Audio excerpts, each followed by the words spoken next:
بعض يعني الحساسين من المشاهدين يقول لك لا والله 4. النصر ذهاب 3 وإياب يسجل جول، وسعد الآن هاتريك هناك، والآن يتقدم ويحول كرة في الجول، والكرة وين؟ أبعدها كانوا أبعدها. لا والله هو باسكال فينديرو هو اللي حولها. الآن هي 2-1، الكرة ملعوبة، الكرة بالكعب. شوف خلاص حيروح وصلت الآن كرة يعدي، عرضية موجودة، الله ما فيش حد. 4 في هذا التوقيت. الحارثي الذي سجل هاتريك يحظى برقابة حقيقية. بينية تعود للنصر لدى غالب، يلعب كرة ذكية للحارثي، هيعرضها، هيلعبها ضربة زاوية.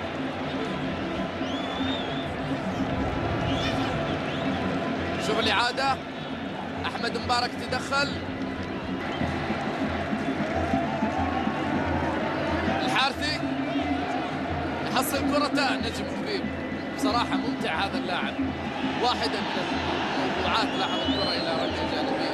انهم سيستعيدون ذكريات آسيا. الآن كرة ملعوبة والكرة تتكمل.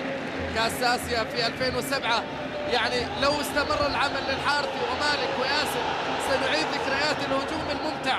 الآن كرة ممتعة للنصر، يبدأها الحارثي إلى باسكال يفكر المرور، يغير لعب، الكرة تسديدة تضيع على النصر، تتحول إلى أحمد عباس يمرر كرته، المرور والتغطية حقيقية إلى خارج الملعب، رمية جانبية لمصلحة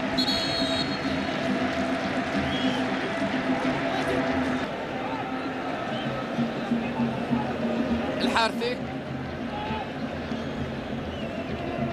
تتكمل من أمام، تؤول إليه المباراة، كرة نصراوية الآن. الخيبر يحاول كرة الحارثي حصلها واحدة ما بين لاعبين.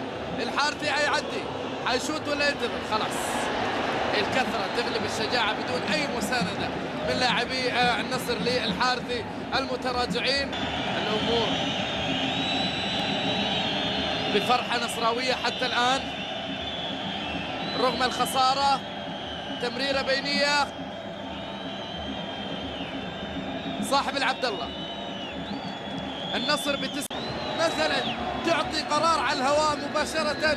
اللقطة في الإعادة فيها إفادة.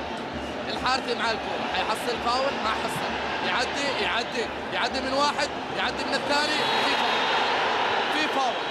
الكل يناظر ساعته في أرضية الملعب.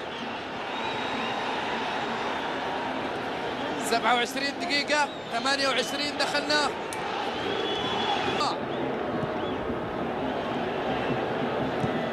في اليمين الحارثي هيشوت، يحول كرته، باسكال تتكمل من امامه الى خارج ارضيه الملعب. رميه جانبيه، سعود حمود يستعد للنزول، وجه سعود حمود، ماجد هزازي، الكره فيها خطا، بطاقه صفراء خارج منطقه الجزاء، خطا على سيف غزال. عن فريق يلعب ب9 لاعبين، وتتكلم عن 5 لاعبين الآن في الخلف و3 في المقدمة الآن مع أحمد عباس، غيرهم حارس المرمى في المرمى. كرة خطيرة للنصر،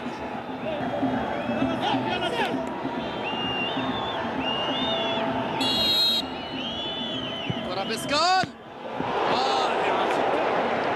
رائعة من باسكال، جميل. هايك إذا ما استطاع تسجيل هدف يصل إلى النهائي. النصر ب9 لاعبين، متشبت. باسكال للشمال، لا زال يحتفظ بكرته، مهارة عالية من الغيني لكن بدون أي متابعة. الكرة تذهب لمصلحة لاعب الأهلي في 4 دقائق، يوصله وجها لوجه الهلال. حتى الآن ديربي، حتى الآن المباراة ذهب وإياب في هالملعب، حتى الآن الهلال والنصر، حتى الآن لو صار حكم اللقاء يتابع. العنزي عنده بطاقة صفراء للضاعة والحارثي يتكلم والكرة ملعوبة. ولها الآن تعدي من جيزاوي توصل إلى سيف غزال. هنا لدينا باسكال ممكن يلعبها على اليمين، ممكن على اليمين، ممكن يتقدم، ممكن يسدد. ضاعت لأنه تأخر. ضاعت فرصة كانت مناسبة للنصر.